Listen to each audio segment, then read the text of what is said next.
La producción de Otra Mañana se comunica con el nuevo Moto G04S.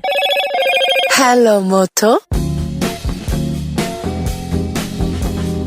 No a cualquiera le queda bien la frase que voy a decir ahora.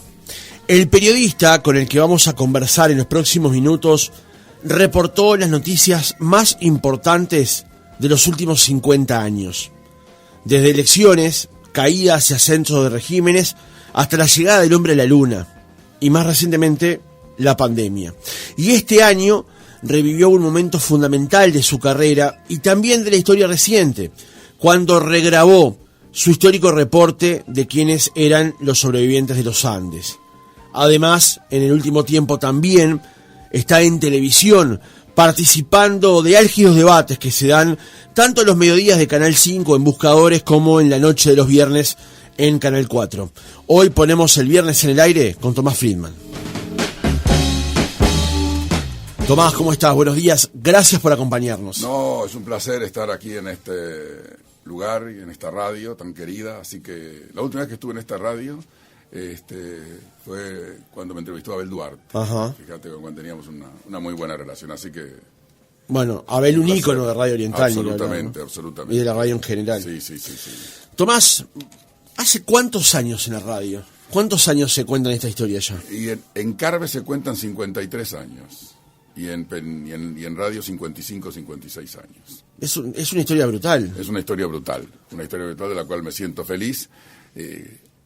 Cuando cumplí 50 años de periodismo radial, estaba en Israel y me llaman a las 4 de la mañana por teléfono un amigo y me asusté, imagínate, te llaman a las 4 de la mañana, pasó algo. Me dice, Tomás, ¿sabes qué pasa hoy? No tengo la menor idea, pero él no sabía que yo estaba en Israel. Y son las 4 de la mañana, dice, hoy cumplí 50 años trabajando en radio. Y bueno, no dormí después toda la noche, porque pensé, 50 años es poco tiempo, ¿no? Pero 50 años es mucho tiempo, o sea, sí. 50 años de historia. Después claro. Me di cuenta que he tenido el privilegio de contarle a la gente la historia del mundo de los últimos 50 años. Comenzaste en Carve el 1 de enero de 1971, de una forma muy peculiar. Yo lo mencionaba hoy en el arranque del programa cuando anunciábamos tu entrevista. Porque para quedar en medio de la radio te colaste en una fiesta de despedida de fin de año de Radio Carve en la vieja sede de Mercedes 973. Y a partir de ahí se fueron dando una serie de episodios que derivan en tu contratación en Carve. ¿Cómo fue ese episodio? Bueno, yo trabajaba en aquel momento en Radio Ariel. Salgo de Radio Ariel el 31 de diciembre y yo decía, bueno, llegó el momento que uno tiene que tener un cambio de año, pero salí caminando por la calle Mercedes y veo Mercedes 973, ni tenía idea que Radio Carve estaba allí. Radio Carve, digo. Y entro, y es un edificio que tiene un gran hall, y estaba toda la gente festejando.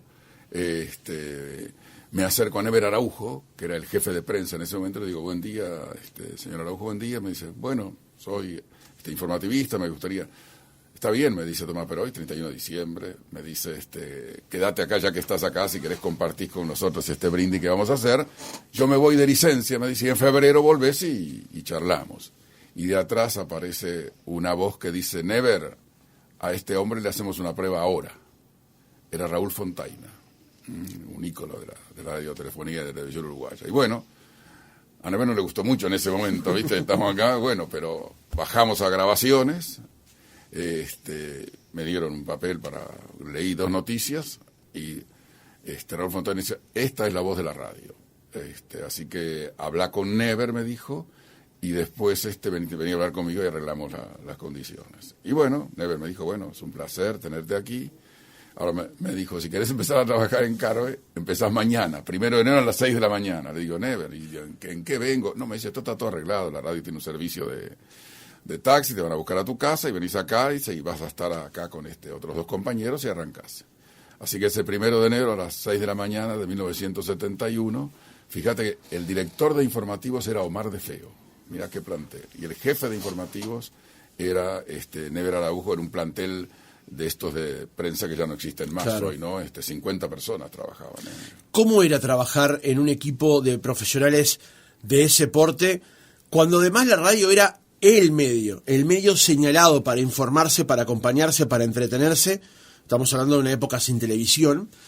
Y además con una ardua competencia, porque estaba Carve, donde estabas tú, pero estaba Montecarlo, pero estaba El Espectador, nombres señeros de la radiodifusión. ¿Cómo era la competencia en ese momento? Bueno, la competencia era muy importante. Radio Carve ya era en ese momento una insignia en la radiotelefonía nacional, ¿no? Que, aparte tiene la característica de ser una radio que se escucha en todo el país, igual que Radio Oriental, por la capacidad que tiene en antena, ¿no?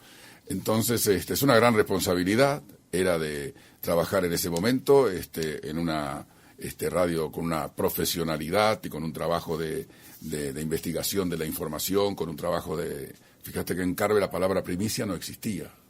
No, nosotros nos damos primicia, nos damos noticias. 10 minutos más tarde. Si la noticia es verdad, la sabrá por Carve con toda seguridad.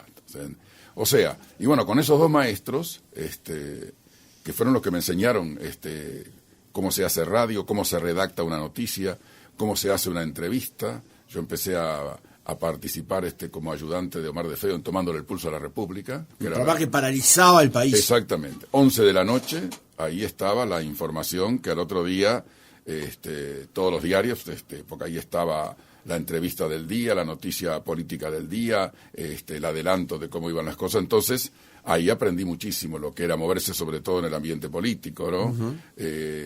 Acompañaba entonces también, yo siempre le decía a Omar, yo voy donde vayas, porque me gusta. Entonces me iba al Parlamento con él, ver cómo hablaba, viste, en aquella época, con Wilson Ferreira Aldunate, Selmar Michelini, grandes uh-huh. hombres de la política. Así que bueno, ahí empezó mi carrera en la radio, que fue siempre el amor de mi vida, ¿no? Uh-huh. Hay otra anécdota que también contás con respecto a El Espectador y un casting que tuviste que realizar, un tiempo determinado en el que llevó, que eso no se concretó porque no había, era una especialista de prelación, digamos. Vos eras el número 1 para entrar, pero no se generaba la vacante. Y cuando se generó la vacante te encuentra prácticamente con un pie en la escalerilla de un avión. Es así. 6 veces concursé. Esto no existe más, ¿viste? El jefe de prensa del Espectador era Hugo Infantino, otra de las grandes figuras de la radiotelefonía, y Andrés Falcas. Y bueno, iba todas las semanas y te hacían una prueba de locución, una prueba de redacción, preguntas sobre determinadas cosas. Bueno, en aquel momento no había celular, no había nada. Yo llegaba a mi casa y le preguntaba a mi madre, llamaron de la radio y me decía, toma. Y bueno, pasaba un mes y yo todos los días llegaba a mi casa, ¿viste? Llamar, no llamó nadie. Y me dice mi madre, llama vos. No voy a llamar a estos monstruos de los yo no llamo. Si no me llaman, marché. Y bueno, 6 meses después, es una llamada de espectador, podés presentarte en la radio, me recibe Infantino y me dice, Tomás, la demora, viste, la burocracia, todo eso, sos la persona que vas a ingresar al departamento de prensa del Espectador. Y le dije, no voy a ingresar. Me dice, Tomás, esta es una oportunidad, estamos hablando de la radio más importante Le dije, no, me estoy yendo para Europa en estos momentos, y entonces no hay esa posibilidad.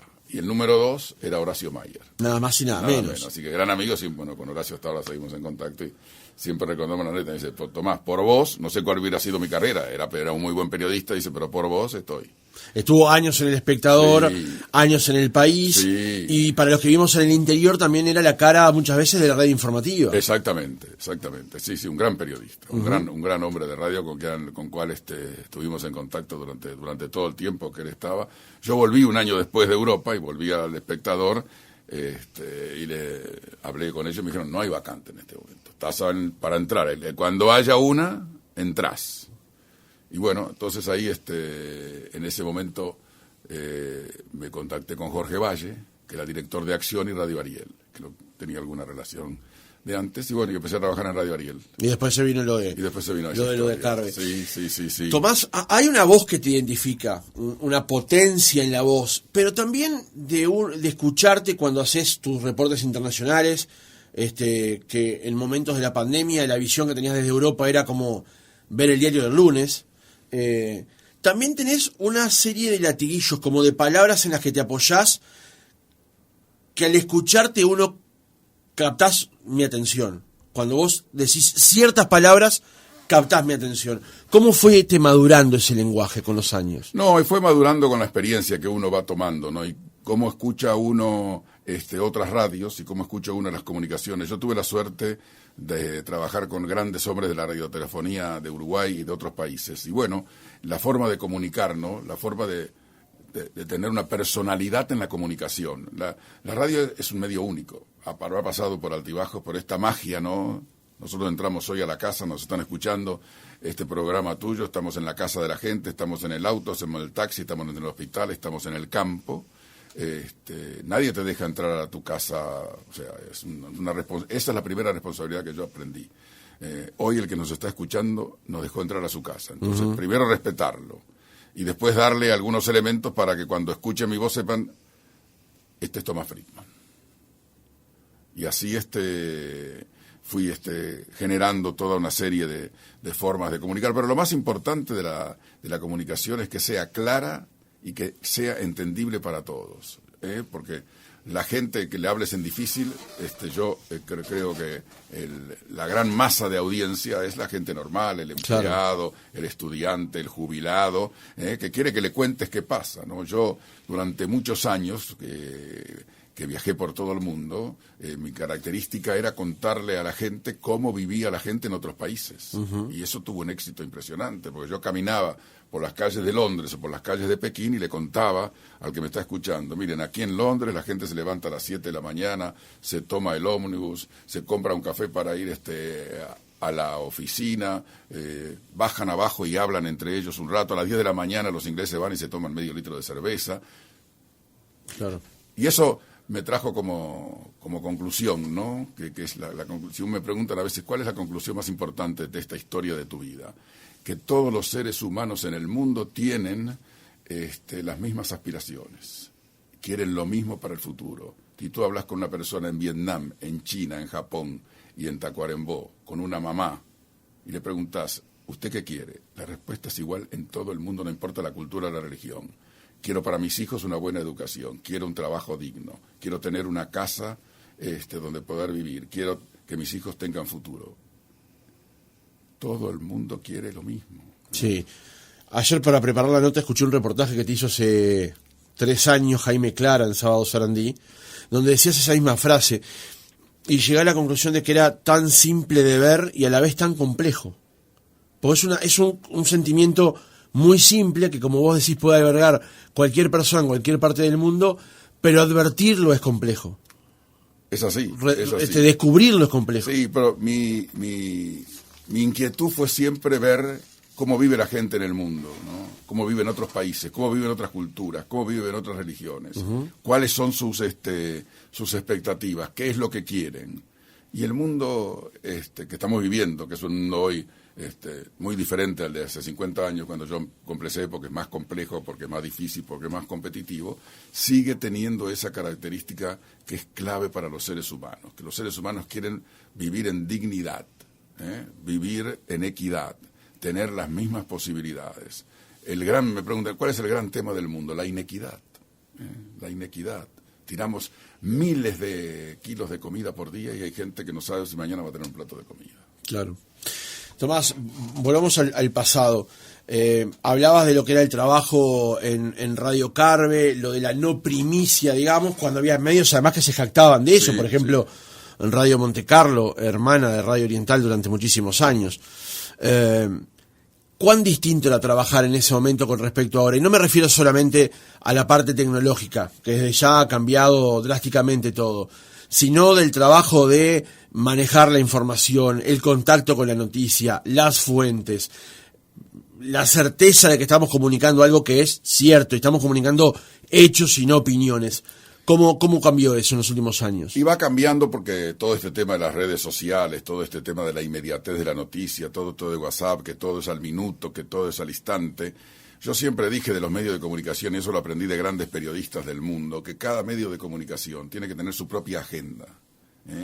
Porque el que está escuchando Radio Oriental ahora, nos está escuchando ahora, no está escuchando todas las otras radios para ver lo que dicen.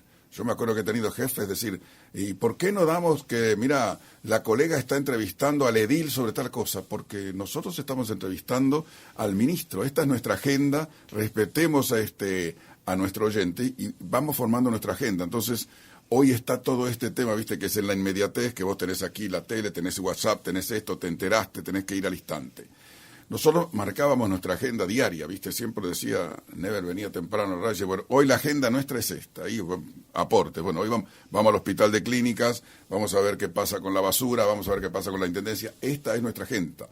Evidentemente, dentro de esa agenda, si hay un hecho urgente, tampoco uno lo iba a dejar de lado. Una cosa es la agenda que vos armás y después, durante el día van pasando cosas. El candidato a la presidencia en una conferencia de prensa, vamos a estar. El hecho policial, nosotros teníamos ya desde aquella época cuando entré un aspecto especial de atención a las noticias policiales, porque a la gente siempre le decían, Tomás, ¿y por qué le damos tanta atención a la información policial? Porque le interesa a la gente. Parece como una especie de novela policial, ¿no? Uh-huh. De decir, y nosotros hacíamos no una noticia policial, ¿viste? Hoy hubo un asesinato en el barrio Marconi, eso es la noticia.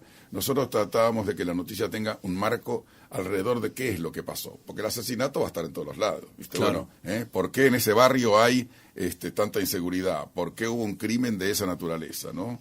Nosotros hacíamos un poco los cronistas que teníamos eran un poco investigadores, ¿viste? Iban, yo me reía porque había uno de ellos muy conocido, Carlos Gómez, se llamaba el Coco Gómez, que eran otras épocas, él iba a la jefatura y hablaba con los delincuentes, ¿viste? Y hablaba con el comisario, y venía todo un contexto. Entonces, esa parte de la información tenía una audiencia muy importante, porque vos le contabas a la gente, ¿viste? Decía, mira, en el barrio, ¿viste? Que ahora tenemos el tema de la inseguridad, ¿viste? En el barrio hay esto, y venía el cronista y te decía, bueno, miren, en este barrio pasa esto, no hay trabajo, en este barrio se abrió una boca de pasta base y ya dábamos ese contexto. O sea, claro, no era solo la noticia, sino un contexto que lo advirtiera. Siempre nosotros quisimos dar a la noticia un contexto, ¿no? El darle a la noticia algo más que solamente la simple información, porque la simple información está.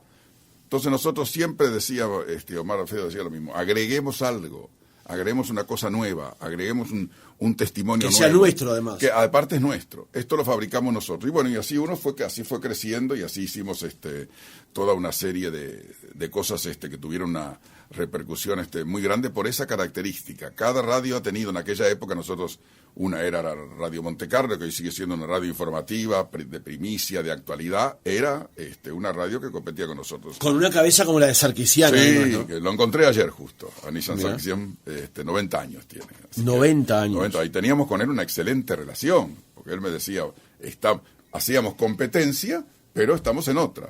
Yo estoy en la primicia exclusiva y vos tomás la primicia mía y ahí armás tu historia. Y los dos teníamos nuestra audiencia y nuestra claro. forma de hacer radio. Pero la radio es magia. Vos fíjate, la radio tiene silencios. La gente se está imaginando ahora, ¿viste? Esta charla nuestra. Y se hace ideas a la cabeza, ¿viste? Y dice, mirá, están hablando.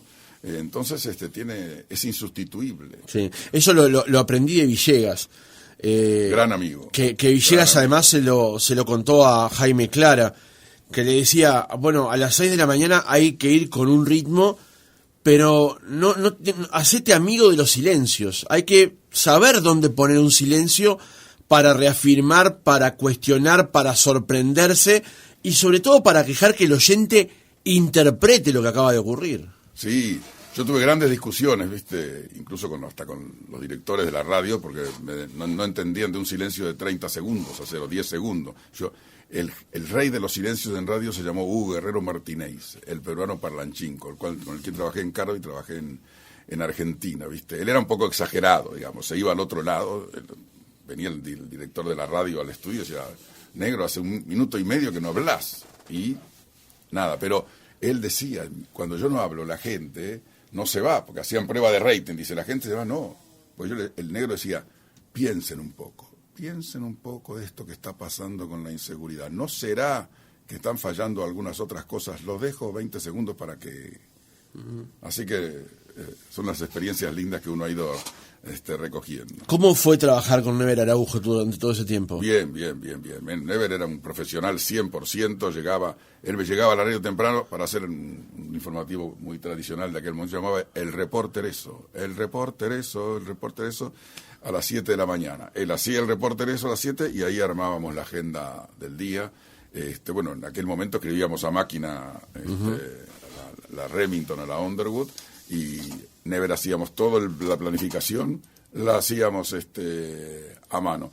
Y nosotros tuvimos además el privilegio de estar en una radio, que era una radio muy potente, y que le daba al departamento de prensa el lugar que tenía que tener. Entonces teníamos, cosa que no era habitual en aquel momento, 4 móviles en la calle durante todo el día.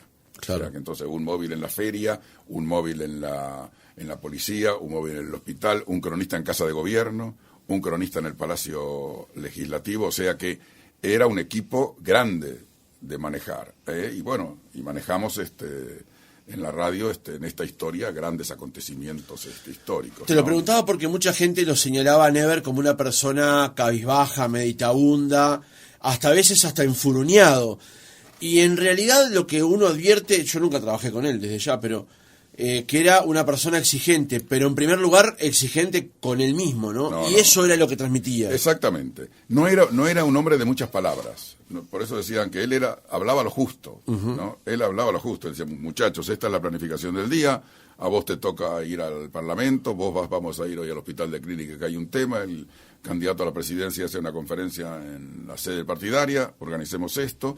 Después él sugería, decir, bueno, vos que vas a ver al candidato a la presidencia, yo te sugiero que esa era la gran aporte de él, estas 3 preguntas. Después vos ves lo que es. Y vos que vas acá, organizábamos así el trabajo, y él era un hombre exigente, muy profesional, pero te dejaba trabajar. Después de organizar esto, muchachos, salimos al asfalto y a traer la noticia. Así que fue un placer, y Omar de Feo igual. Yo primero se fue Omar de Feo, a Canal 10, y después se fue Never Araujo a Radio Sarandí. Y yo, que era muy joven, asumí primero la subjefatura de prensa, y después asumí la jefatura de prensa siendo muy joven, y hice toda una carrera siempre con un apoyo muy importante de parte de la dirección de la radio, a que el departamento de prensa era el eje central, porque eran otros momentos, nosotros hacíamos toda la cobertura de prensa del diario y apoyábamos a los programas periodísticos de la radio. Claro. Teníamos un programa de gran audiencia que se llamaba Bravísimo, que hizo también época en la radiotelefonía uruguaya. Así que éramos un equipo multidisciplinario que daba gusto trabajar. Tomás, una última pregunta sobre los medios. En los últimos años, como decíamos más temprano, cambiaron las condiciones tecnológicas, pero ¿cambiaron los medios o cambiaron la gente o la costumbre de la gente de consumir los medios? Pues vos hablabas ahora de la inmediatez, de la necesidad de responder rápidamente, del WhatsApp, del minuto a minuto, de las televisiones, de las grandes cadenas. Pero ¿somos los medios los que hemos cambiado o es la gente que ha cambiado y los medios somos refractarios a eso y tratamos de seguir esa estela? No, cambió la gente, cambió la sociedad, ¿no? Cambió la sociedad y cambió la gente. Y los medios, los que no se adaptaron, no les fue bien. O sea, nos fuimos adaptando a lo que la gente... Uno tiene que adaptarse a lo que la gente ha querido. Hoy los medios tenemos que tener conscientes de que... Fíjate vos hoy que en la mayoría de las casas, que el otro día en un estudio que vimos, ya no tienen más radio. Ya una pareja joven, una radio no se compra. No escucha la radio en la radio como escuchábamos nosotros antes. La escuchan en el celular, la escuchan en la computadora, está trabajando y pone la radio. Entonces hay que tomar en cuenta toda esta realidad. Fíjate que este aparato, ¿no?, que se llama celular, vos sabías, esto cuando lo digo ahora se enoja mucha gente. Hay una ley universal obligatoria para todos los habitantes del planeta, que no es de ningún partido político, no es de ningún país, y es obligatorio en África, en China, en Japón y de todos los oyentes que nos están escuchando. Esa ley obligatoria es tener el celular. No se puede vivir más sin tener celular. No está escrito en ningún lado, pero existe. Existe, y cuando alguno se enoja y me dice, no es verdad, le digo, no, dame tu celular, y yo se lo borro y se lo dono a un amigo. No me toques el celular. Vos fijate que si vos te levantás y yo me levanto, lo primero que haces es mirar el celular. Si no funciona el celular, desesperación total, no sabés qué hacer. ¿Qué hago hoy? Y no puedo llamar a la radio, y tengo que llamar a mi hermana, no puedo llamar. Desesperación total. Nanofobia se llama la enfermedad más grave que hay en el mundo. Es el miedo a que no te funcione el celular.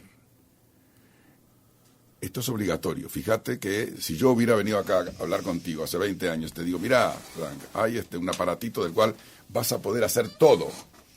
Y cada día más. Todo es todo. No hay ninguna cosa. Estamos en camino de que desaparezcan los bancos. No van a existir más. Y las tarjetas de crédito tampoco. Todo va a estar acá. Entonces, fíjate, esto lo manejan 10 corporaciones en el mundo. 10. Y cada vez que vos aprendés el teléfono y un oyente prende el teléfono o hace algo, eso que hiciste queda registrado. 6.000 millones de datos registran por día. No es que te estén vigilando. Viste que te dicen, no te están vigilando a vos todos los días porque no le interesa a nadie. Claro. Y a mí tampoco. Le interesan qué haces vos. Él compra todas las semanas en el supermercado aceite, vinagre y esto. Yo ya sé que compras eso. Y el día que yo quiera hacer un algoritmo, mando, entonces vos el día, y nos pasa a todos, que empezás a buscar dónde comprar una tele, 10 segundos después te aparecen 10 ofertas de tele y vos decís, ¿y esta qué es? No. Y a nadie le preguntaron lo que está dentro del teléfono, si lo querés o no lo querés. Va obligatorio también. Nadie le preguntaron si querés inteligencia artificial, es obligatorio tenerlo. Y Google es obligatorio tenerlo. Y WhatsApp es obligatorio tenerlo. Y Gmail es obligatorio.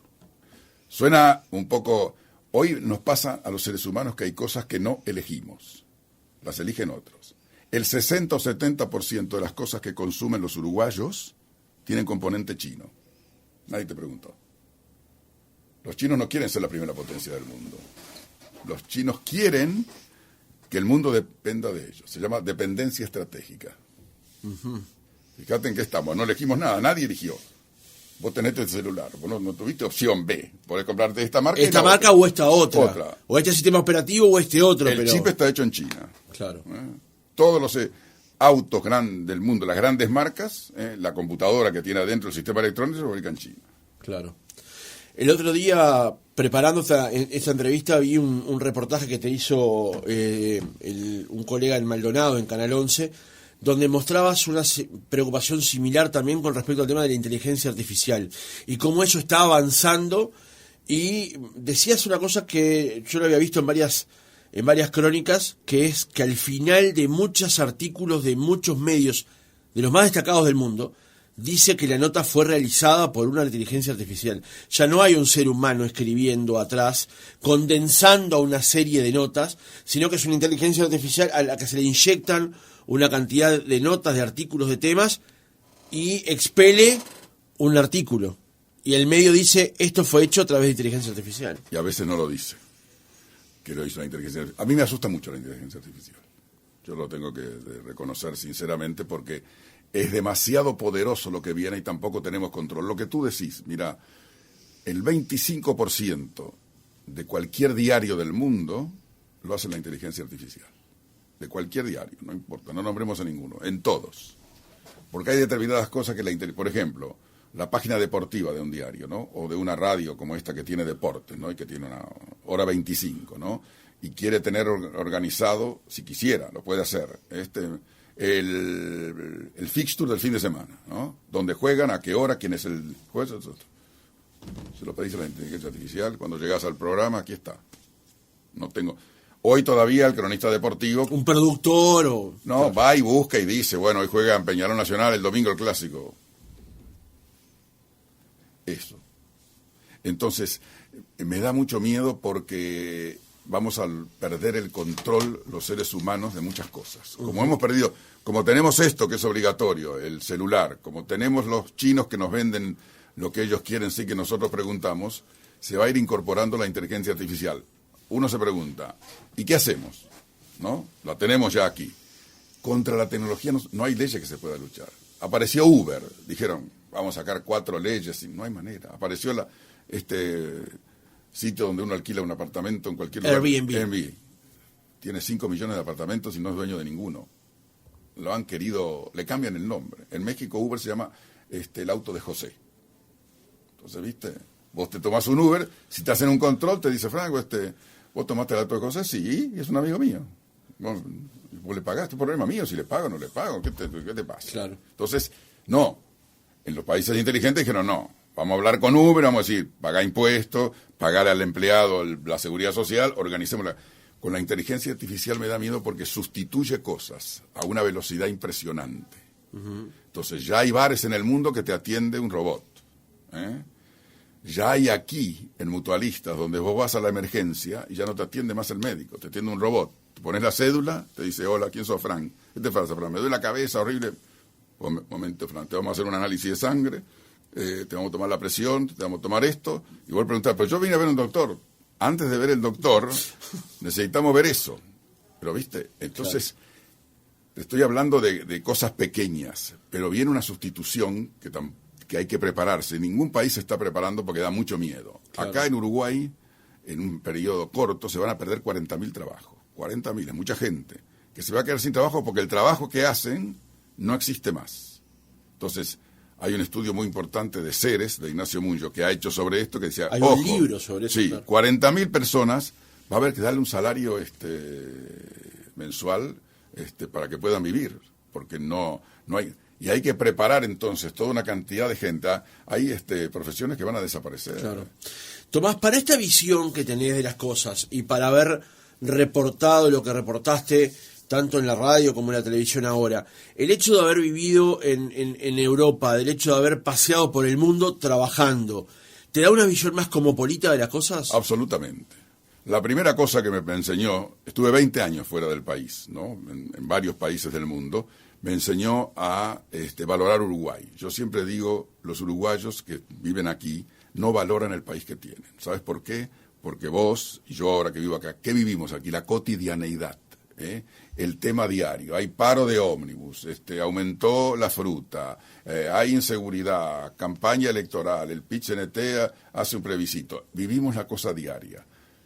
Un día yo les digo siempre a los uruguayos, paren un minuto de la cosa y piensen en qué país viven. Este es uno de los mejores países del mundo. Estamos entre los 20 mejores democracias para vivir, pero a veces no valoramos lo que tenemos. Este es un país que no tiene grandes problemas sociales. Hay pobreza, sí. Hay gente que la pasa mal, sí. Eso es otra cosa. Este es un país donde hay agua potable en todo el país. Hay electricidad en todo el país. Hay educación pública gratuita para todos. Hay gente que nunca se bañó en su vida y que no tiene agua y no va a tener agua nunca en su vida. Miren lo que les estoy diciendo, ¿no? Entonces, me enseñó eso, el aprender primero a querer a este país y a cuidar a este país. Y la visión de que es un país que tiene problemas, que tiene dificultades, pero dentro de todo eso, es un país modelo en el mundo. Hacemos cosas que nos miran. Hicimos un plan Ceibal, nos miran en todo el mundo. Dice, ¿cómo? ¿Tenés una computadora en cada aula en el país? Por ejemplo, tenemos esa cantidad de cosas que hacen que es un país espectacular. Entonces, eso me enseñó el vivir fuera del Uruguay para tener una visión diferente de un país que tiene un potencial impresionante todavía y que si nos pusiéramos de acuerdo, que es lo que le falta a este país. Hay 4 o 5 temas en los cuales deberíamos ponernos de acuerdo todos, porque no tienen que ver. ¿Vos querés buena educación para tu gente? Sí. ¿Vos querés buena salud? Sí. ¿Vos querés seguridad? Sí. Bueno, en eso... En los países europeos, en los países grandes, eso no se discute más cuando hay elecciones. La educación es así, la salud es así, la seguridad es así. Después discutimos prioridades. Eso es la realidad de este gran país que tenemos.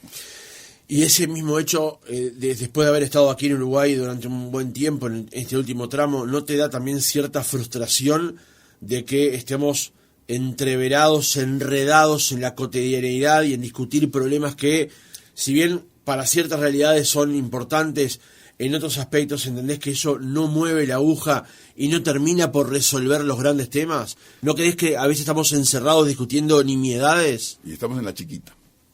Me da rabia porque hay cosas que acá se podrían hacer. Me da bronca, ¿viste? Para decirlo claramente, porque yo veo que entramos a discutir, nos enfrascamos en discusiones muy chiquitas, ¿viste? Entonces, la gente, el gran tema del que vive hoy el mundo, ahora tenemos elecciones aquí este mes, ¿no? Y la democracia, es que a veces los políticos pierden empatía con la gente, que es muy peligroso, porque la gente empieza a cansarse, ¿viste? Porque ¿de qué está hablando? Porque esto no es lo que me pasa a mí. Pues la gente dice, ¿y de qué está hablando? A mí, que este tipo no fue al acto del otro, pero el señor no sabe que yo gano 17.000 pesos por mes. el político no sabe que al hospital que voy tengo dificultades. El político no sabe que en el barrio mío no se puede vivir más, no puedo salir a la calle. Y está hablando de que el otro me dijo, Vidi. Hay que tener mucho cuidado. El gran arte de la democracia y de la vida, no de la democracia, es saber escuchar. Primero escuchar. Y a veces cuando no escuchan, porque estamos en campaña electoral y se creen que podemos hacer cualquier cosa que nos van a escuchar, la gente se aburre. Fíjate que a mí me decían, si en Uruguay no fuera obligatorio el voto, 40% no vota, porque se cansó. No importa de qué partido, de uno de los... Porque prende la tele y si no entendió, yo no entiendo de qué me está hablando. Claro. No comprendo. Tomás, ¿qué te significó revivir aquella memorable circunstancia del milagro de los Andes y la narración de quienes habían sobrevivido a aquel calvario o aquel milagro? Y te lo pregunto porque esta película, La Sociedad de la Nieve, esta última versión de Bayona, a diferencia de la versión que se había hecho de Ethan Hawke hace 20 años atrás, era una historia uruguaya. Y en esa historia uruguaya con el yeísmo, vos estabas allí cumpliendo el rol de ser el nexo, el comunicador entre los que estaban allá volviendo y los que lo estaban acá esperando. ¿Cómo fue revivir ese momento? Bueno, fue de una emoción tremenda. Fíjate que hace más de un año me llama Carlitos Páez y me dice, Tomás, vamos a hacer la película esta. Hablé con Bayona y le pedí, quiero revivir la llamada tuya con mi padre, y le pedí a Bayona que yo quiero hacer de mi padre y tú vas a hacer de Tomás Friedman. Me dijo, bueno, me llamó Bayona un día, me dice, Tomás, aquí estamos, vamos a ir a Montevideo tal fecha, vamos a revivir esa llamada histórica que hiciste con Carlos Páez Vilaró. De todas maneras, te cuento así una anécdota rapidita. Cuando Carlitos Páez le dice a Bayona, quiero que Tomás reviva la llamada, Bayona dice, ¿y Tomás cuántos años tiene? 73, no, dice Bayona, con voz de viejo, ponemos la grabación aquella de tu padre y ya está. Entonces Carlitos le dice, no, llámalo a Tomás y vas a ver que, bueno, me llama Bayona, me graban la llamada, fue muy emocionante porque Carlitos hacer del padre, hubo que hacer 7, 8 veces la escena, no podía, se ponía a llorar y Bayona y la productora le decía, Carlitos, hay que hacerla, ¿la querés hacer? Bueno, se hizo, y después de que se haya hecho la llamada, Bayona me dice, te habrás enterado, discúlpame, me dice, pero probamos la voz tuya con un audiómetro de hace 50 años y la de ahora y tenés la misma voz. Y esta es una de las agradecimientos que le hago a la vida, ¿no? ¿Por qué? Porque no es habitual. Todos tenemos padres, el paso del tiempo es inexorable. El paso del tiempo es inexorable. Y que yo tenga hoy la voz que tengo y que pueda seguir desarrollando esta actividad. Así que el revivir eso y tuvo una repercusión mundial. Me llamaron de todos lados, hablé con todo el mundo. Y fíjate que la película la vieron 100 millones de personas. O sea que mi voz la escucharon 100 millones de personas. Así que me llamaron esta semana del libro Guinness y voy a estar en el libro Guinness porque no hay antecedentes. ¿Vas a estar en el libro Guinness? Porque no hay antecedentes en la historia de que una nota periodística la hayan visto o escuchado 100 millones de personas. Bueno, justamente ese punto es el que te quería preguntar, es lo que me había armado en la producción. ¿Tú sos consciente de que ese reportaje, ese reporte, como le llaman los americanos a las noticias, es parte de la historia universal? Absolutamente. Soy consciente y fui consciente poco tiempo después, porque esto fue un hecho absolutamente histórico, ¿no? Estamos dentro de la historia y de cómo se dio ese hecho, ¿no? Porque yo ya tenía una amistad con Carlos Páez Vilaró de mucho tiempo, seguí todo el tema de este accidente. Carlos Páez Vilaró se había ido a Chile justamente en ese momento, yo había ido con él, después volví y fíjate, yo llamo a la torre de control del aeropuerto de Pudahuel. No, primero tengo que conseguir el teléfono de la torre de Pudahuel en aquel momento. No, espera, llamo a Carlos Páez Vilaró al hotel donde está. Me dice, Tomás, tengo que cortarte, me voy para la torre de control del aeropuerto de Pudahuel porque ahí se centraliza el rescate de los sobrevivientes. Así que me voy para allá, chau, me corta. 50 años atrás, ¿dónde consigo el teléfono? En la torre de control. Y bueno, dije, ¿viste esas cosas que se te iluminan? Llamo a la torre de control del aeropuerto de Carrasco. Buen día, soy Tomás Friedman, preciso. Me dice, señor, no le puedo dar el número de teléfono. Una mujer me atiende. Porque es un número confidencial, porque es una torre militar. no se puede. Le digo, ¿usted sabe para qué quiero el número de teléfono? ¿Usted sabe que pasó esto? Bueno, me dice, le doy el número, pero usted nunca habló conmigo. Nunca hablaste conmigo. Llamo a la torre de control poder, me atiende un coronel, todo esto al aire ya, le dije en la radio, ¿viste? Decía el operador, va la llamada al aire, no importa lo que digan. Y me atiende el coronel tal, ¿qué tal? Le digo, me dicen ahí que está todo el tema para recuperar a los sobrevivientes, que los helicópteros van a salir ahí de la base de ustedes. Me sí, efectivamente. Y bueno, yo lo dice, usted se imaginará, lo que me interesa saber, nos va a interesar a todos, es conocer la lista de las personas que han sobrevivido a esta tragedia. Me dice, mire, le voy a decir algo, nosotros creemos que primero tienen derecho a saber a los familiares antes que la opinión pública. Usted me llama dentro de 2 horas y con todo gusto le voy a dar esta información. Cuando va a cortar, me dice, está llegando Carlos Páez Vilaró, ¿usted quiere hablar con él? Sí, señor. Tomás, aquí estoy, tenemos todo pronto, van a buscar los helicópteros, a buscar a los chicos que están... Él no sabía que Carlito estaba vivo todavía o no. Y en ese momento se empieza a escuchar y se ve en la llamada el ruido de la teletipo. Tac, tac, tac, tac, tac, tac, tac, tac, tac, tac. Y él me dice, y esto ya siguió el aire, creo que acá viene la lista. Y me dice, le digo, bueno, empezá a leerla. Lee el primer nombre, le digo, repetime cada nombre 2 veces, por favor. ¿Viste? Todo eso, mucha gente... ¿Qué lucidez que tuviste en ese momento? Hasta ahora me sigue preguntando, ¿cómo se te ocurrió decirle? Yo estaba rezando primero que no se corte la llamada. La radio era un silencio total, se respiraba como que cortar el aire con cuchillo. Y le digo, fíjate que lee, va leyendo, llega Carlitos Miguel Páez, mi hijo, llora. Él ahí me cuenta después cuando volvió. Cuando yo dije eso, que ahí me di cuenta que mi hijo estaba vivo, empecé a llorar, me dice. Y en un segundo pensé, le corto a Tomás, y ahí dice, él también dice, fíjate, dije, no puedo cortar ahora, si faltan, veo que todavía la lista sigue llegando. Terminó de leer la lista. Y ahí el mundo se enteró a través de mi voz, de la voz de Carlitos y de Radio Carlos. Imaginarán ustedes que eso tuvo una repercusión en todos los medios del mundo. Y después yo tuve la responsabilidad, inmediatamente, que lo primero que dije, tengo que dar la lista de los fallecidos. No había esta hora que pones claro. No. La hicimos a mano. Y yo dije, no puedo equivocarme, ¿viste? No puedo poner un nombre y decir, mirá si no murió. Entonces ahí con los compañeros de prensa, 40 minutos demoramos. Y yo, mientras íbamos repitiendo la llamada con Carlos Páez, y ahí aparezco yo otra vez y digo, acá, señoras y señores, voy a leer un homenaje de Radio Carve a quienes han sobrevivido y quienes han fallecido y se han quedado para siempre en la cordillera. Y bueno, te imaginarás que eso fue uno de los hitos grandes de mi carrera periodística, sin ninguna duda, porque estamos hablando de una historia de vida, estamos hablando de una apuesta a algo que no tiene antecedentes en la historia, ¿no? Que ha generado una repercusión única, ¿no? ¿Y qué sentiste ahora al tener que regrabar eso, al tener que revivir esos episodios? Y también acordarte de ese día, en ese estudio, con ese operador, en esa radio, en esa jornada. Y bueno, otra vez, una emoción impresionante, ¿no?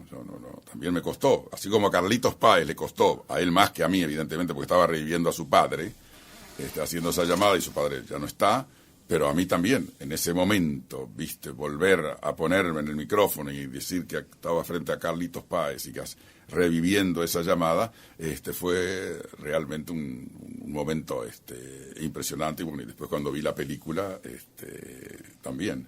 O sea, es revivir toda una historia, esta historia de la llamada. Cada año que se cumplía un aniversario de la tragedia, de una u otra manera, me llamaban de un medio, me llamaban de una radio, me llamaban con Carlitos Páez. Carlitos Páez, esta llamada, Carlitos Páez da conferencias sobre el tema del liderazgo, la resistencia, etcétera. Cada conferencia la empieza con esta llamada. Mira. Es brutal realmente, y más esta otra novedad que nos contabas con respecto a que vas a estar en el libro Guinness, que realmente tiene un enorme impacto.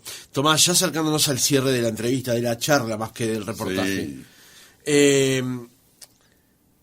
Este nuevo mojón en tu carrera, digamos, no es nuevo la televisión para vos, sino en el hecho de estar ahora en horario central en Canal 4 los viernes, en buscadores en los mediodías, ser parte del debate de los temas del día o de los temas de la semana.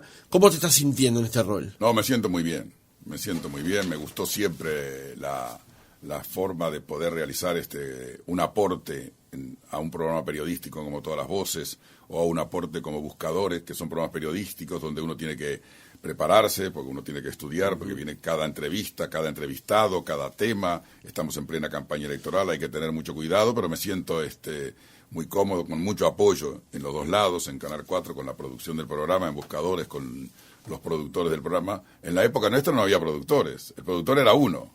Como vos ahora tenés esto, vos lo preparaste, pero tenés a alguien siempre que te dice, che, conseguime de Tomás esto, a ver, conseguime con quién estuvo y todo. Antes éramos autoproductores, ¿no? Teníamos que hacer nosotros todo eso. Así que hicimos todo eso de una forma con mucho afecto y con mucho cariño. ¿Y cómo lidias estar en el medio entre Tinta Brava y Fatoruso, con los sistemas de la política, con discursos tan apasionados como tiene, sobre todo Fatoruso, que lo conozco de haberlo tenido acá en la tertulia varios años? Bueno, yo soy el equilibrio que está en el medio, por eso estoy en el medio, así que me siento cómodo. Los conozco a los dos de toda la vida, a Tinta Brava desde que empezó La Falta y Resto, y a Fatoruso de hace muchos años, cuando él estaba vinculado al diario Acción, también al diario El Día, así que nos conocemos, eso es ventajoso. Y bueno, yo soy ahí, para eso me llamaron del canal, me dijeron, Tomás, vas a tener a tu derecha a Tinta Brava y a tu izquierda vas a tener a Fatoruso. ¿Te interesa estar en el medio como un poco el hombre del equilibrio, racional, aportando al panel y aportando las preguntas? Le digo, me interesa, absolutamente me interesa, así que estoy muy contento. Tomás, muchísimas gracias por venir. Han llegado muchísimos mensajes. El oyente del 523 que dice, qué sabio este periodista, me siento orgullosa, Dios quiera que lo escuchen muchos uruguayos. Gracias por esta entrevista, Francisco. El 555 también, mensaje en la misma dirección. El 102, otra también, y lo mismo. El 585, buen día equipo, qué gusto escucharlos, qué excelente entrevista, buenas jornadas. El 661, qué recuerdo, Julio Villegas, Omar, Hugo Tomás Tiburcio, el Demar Guerrero de Martínez, que mencionabas recién del peruano. Gracias a Tomás y a ti, saludos Felipe. El 826 también escribiéndonos, bueno, muchos mensajes. Gracias, Tomás, por contarnos parte de tu vida y de tu carrera en esta mañana aquí en Oriental. No, para mí ha sido un placer. Yo soy un hombre radiofónico. Cuando me llamaste, porque a veces me preguntan, ¿conocés el programa Otra Mañana? ¿Tenés ideas? Escucho toda la radio. No te digo que te escucho todo el programa. Por supuesto. Pero ando picoteando siempre, porque eso es otra forma de aprender. A mí me interesa ver qué haces vos de mañana, qué hace el colega que está en la otra radio. Escucho un poco de todo. Porque me gusta la radio, soy un apasionado de la radio, así que felicitaciones también por Otra Mañana y en cualquier momento nos encontramos.